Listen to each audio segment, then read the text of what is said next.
ಡಮರ, ಡಮರು ಈ ಶಬ್ದಗಳ ಬಗ್ಗೆ ಈಗೊಂದಷ್ಟು ಜಿಜ್ಞಾಸೆಯನ್ನು ಮಾಡೋಣ.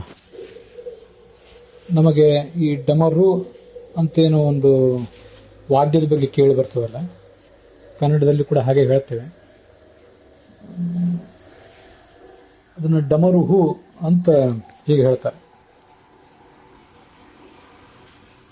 ಡಮ್ ಇತಿ ಅವ್ಯಕ್ತ ಶಬ್ದಂ ರುಚ್ಛತಿ. ಡಮ್ ಡಮ್ ಅಂತ ಅವ್ಯಕ್ತವಾದ ಒಂದು ಶಬ್ದವನ್ನು ಹೊರಡಿಸ್ತದೆ, ಆದ್ರಿಂದ ಅದಕ್ಕೆ ಡಮರು ಅಂತ ಹೇಳ್ತಾರೆ ಅಂತ. ಋ ಧಾತು, ಅದಕ್ಕೆ ಕು ಪ್ರತ್ಯಯದ ಮೂಲಕ ನಿಪಾತ ಮಾಡಿರುವುದರಿಂದ ಅದು ಸಾಧ್ಯ ಆಗ್ತದೆ ಅಂತ ಅಲ್ಲಿ ವರ್ಣನೆ ಮಾಡ್ತಾರೆ.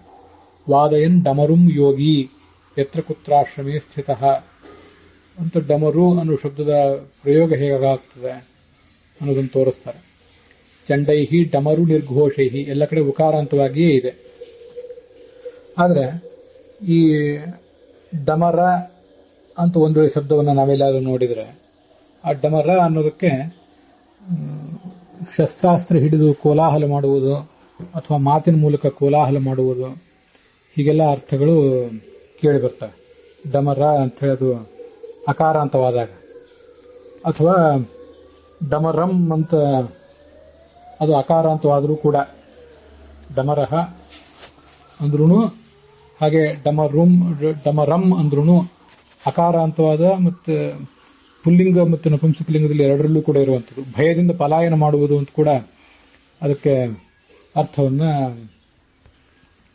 ಹೇಳ್ತಾರೆ. ಹೀಗೆ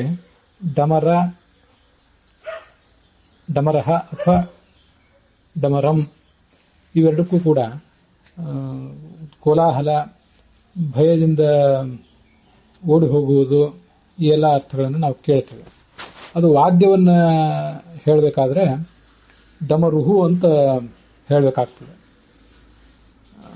ಆದರೆ ನಮಗೆ ಇದೊಂದು ಸಂಗತಿ ಗೊತ್ತಿರಬೇಕು.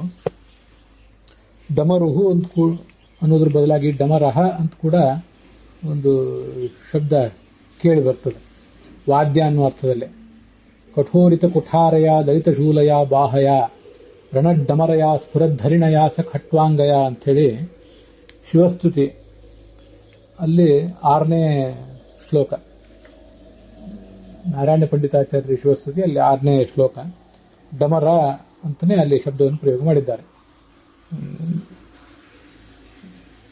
ಜೋರಾಗಿ ಧ್ವನಿ ಮಾಡುವ ಡಮರವನ್ನು ಧರಿಸಿದ ಬಾಹ ಅಂತ ಅಲ್ಲಿ ಆ ಬಾಹವನ್ನು ವರ್ಣನೆ ಮಾಡ್ತಾರೆ.